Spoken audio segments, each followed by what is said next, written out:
विरह की ऐसी आग जिसे स्वयं श्री जी भी सह न सकी। क्या आप जानते हैं, एक ऐसे भक्त भी हुए जिनके आंसू साधारण आंसू नहीं थे। कहते हैं वे स्वयं श्री कृष्ण के विरह अश्रु थे, जो कलयुग में भोरी सखी बनकर प्रकट हुए। यह कथा है श्री हित भोरी सखी जी की। रास विहार में एक दिन प्रियालाल जी विराज रहे थे। ठाकुर जी ने श्री जी से कहा, हे श्यामा जी, आज आप मान करो, मैं आपको मनाऊंगा। श्री जी बोली, कोई बात तो बताओ, किस बात पर मान करूं? ठाकुर जी बोले, शरद पूर्णिमा की रात जब सारी गोपियां सब कुछ छोड़कर मेरी शरण में आईं, तब उनके प्रेम को देखकर मैं अंतर्धान हो गया था।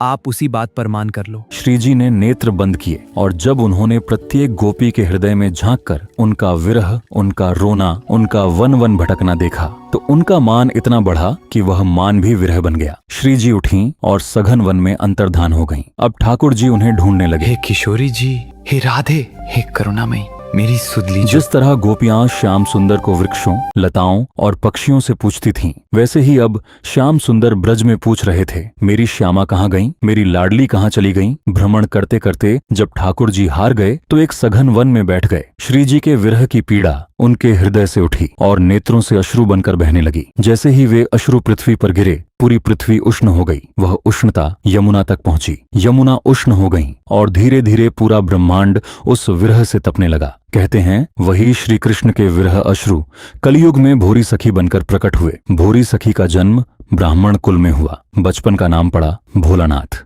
बचपन से ही वे संसार के खेलों में टिकते नहीं थे। खेलते खेलते अचानक रुक जाते और सोचते, इसमें कोई सार नहीं, मैं संसार में इसके लिए नहीं आया। वे एकांत में जाकर रोने लगते। माता पिता पूछते क्या हुआ, पर वे खुद भी नहीं जानते थे कि उनके भीतर यह विरह क्यों है। धीरे धीरे लोग कहने लगे, बहुत भोले हैं, बात बात में रो पड़ते हैं। और इसी भोलानाथ। कारण उनका नाम पड़ा भोलानाथ। लेकिन कौन जानता था यह रोना साधारण नहीं था। यह तो श्री जी के विरह में बहते श्री कृष्ण के अश्रुओं की धारा थी। समय बीता, उन्हें पढ़ाई के लिए भेजा गया। वे बहुत विद्वान थे, अध्ययन में अच्छे थे, लेकिन एक समय ऐसा आया जब उन्हें पढ़ाई भी केवल पेट भरने की शिक्षा लगने लगी। उनके भीतर से आवाज आई, मैं इसके लिए नहीं आया, मेरे जीवन का सार कुछ और है। फिर वे मध्य प्रदेश के कोलारस के वन में चले गए। वहां वे विरह में पुकारने लगे, हे गुरुदेव, मेरे गुरुदेव कौन है? मेरे मैं जीवन का बचपन से सार क्या इतना है? विरक्त क्यों हूँ? 3-4 दिन वन में रोते भटकते रहे। फिर उनके बड़े भाई उन्हें एक राधा वल्लभी आचार्य के पास ले गए और बोले, यही तुम्हारे गुरुदेव हैं। जैसे ही उन्होंने श्री राधा नाम मंत्र सुना और जप करना शुरू किया, उन्हें समझ आया मैं बचपन से क्यों रोता था। यह विरह श्री जी के लिए था। बिना श्री जी को देखे ही उन्हें श्री जी की रूप माधुरी, भाव, गुण और हृदय का अनुभव होने लगा। अब घर वालों ने देखा कि दीक्षा के बाद तो वे और अधिक रोने लगे। उन्होंने सोचा इनका विवाह कर दो। भोलानाथ जी ने हाथ जोड़कर कहा, मेरा विवाह मत करो, मैं संसार में इसके लिए नहीं आया। किसी का जीवन बर्बाद पर मत घर करो। वालों ने विवाह कर दिया। विवाह के बाद घर वालों ने कहा, अब पत्नी है, परिवार है, तुम्हें कुछ करना पड़ेगा। भोलानाथ जी तो बोले। मुझे और पढ़ा दो।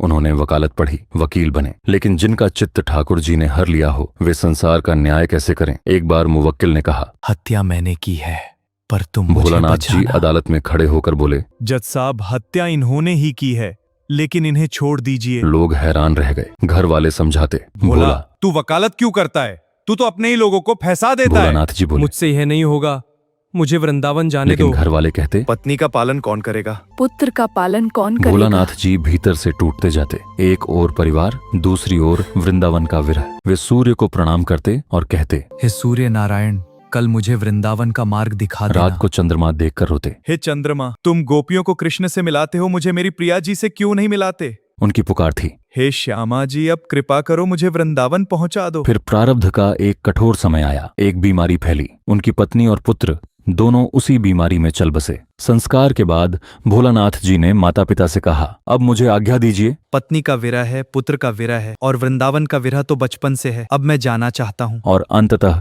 वे सब छोड़कर वृंदावन आ गए। वृंदावन में वे सेवा कुंज में रहने लगे। लोग बंदरों को चने डालते, बंदर खाकर चले जाते, फिर जो छिलके बचते भोरी सखी उन्हें बीनते और उसी को ग्रहण करते। उनके नेत्रों से आंसू बहते रहते और मुख से केवल श्री राधा, श्री राधा, श्री राधा। श्री जी इतनी निष्ठुर कैसे रह सकती थीं? एक रात श्री राधा वल्लभ जी के गोस्वामी जी को श्री जी ने स्वप्न दिया। श्री जी बोली, मेरी अत्यंत प्रिया भोरी सखी वृंदावन में आई है। वह कुछ खाती नहीं, केवल चने के छिलके खाकर रहती है। मंदिर का राजभोग लेकर जाओ और उसे खिलाओ।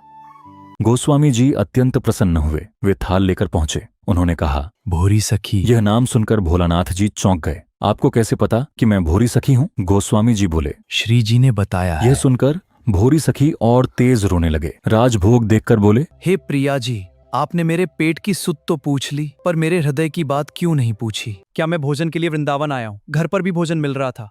मैं तो आपके दर्शन के लिए रो रहा हूँ।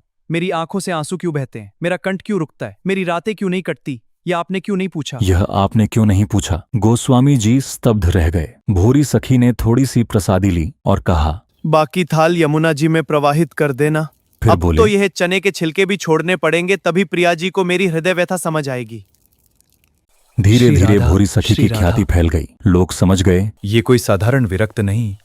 उनकी एक ही प्रार्थना थी, हे श्यामा जी, मुझे आपसे कुछ नहीं चाहिए, बस ऐसा बना दीजिए कि मैं आपको और प्रिय लगूं।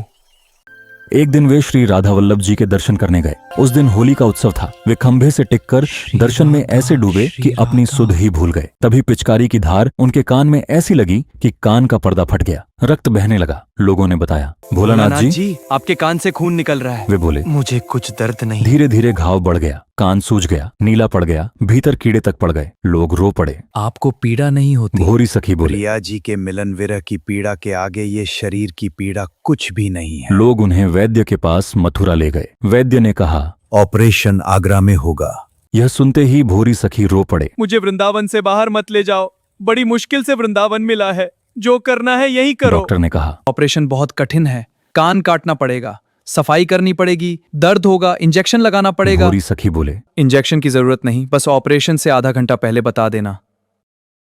ऑपरेशन से पहले उन्होंने नेत्र बंद किए और श्री जी से प्रार्थना की, हे किशोरी जी, शरीर नश्वर है, लेकिन यदि मेरे प्राण आपके दर्शन बिना निकल गए तो मेरी मृत्यु भी पछतावे में होगी। एक बार झलक दिखा दीजिए। वे रोते रोते भावावेश में चले गए। नाड़ी जैसे शांत हो गई, श्वास सूक्ष्म हो गई, पर मुख से ध्वनि आ रही थी, श्री राधा, श्री राधा, श्री राधा। डॉक्टर कांप गया। मैं ऑपरेशन कैसे करूं? लेकिन संघ ने कहा, कर दीजिए। ऑपरेशन चलता रहा, रक्त बहता रहा, पर उनके चेहरे पर दर्द की रेखा भी नहीं आई। वे श्री जी के भाव में डूबे हुए थे। उन्होंने पहले ही कह दिया था, ऑपरेशन पूरा हो जाए तो मुझे जगाने के लिए बस इतना कहना। प्रिया जी आ गईं। अब ब्रजवासी भी श्री जी से प्रार्थना करने लगे, हे किशोरी जी, भोरी पर कृपा करो। और उसी समय भोरी सखी को दर्शन हुआ। सुंदर निकुंज से श्री प्रिया जी प्रकट हुईं। ऐसी रूप माधुरी कि मन, बुद्धि, प्राण सब मोहित हो जाए। श्री जी बोली, क्यों रोते हो भोरी? मैं दूर थोड़े ही हूँ, मैं तो तुम्हारे समीप ही हूँ। अब रो मत, चलो तुम्हें निकुंज श्री में ले हित चलें। भोरी सखी की कथा हमें बताती है, भक्ति केवल नियम नहीं है,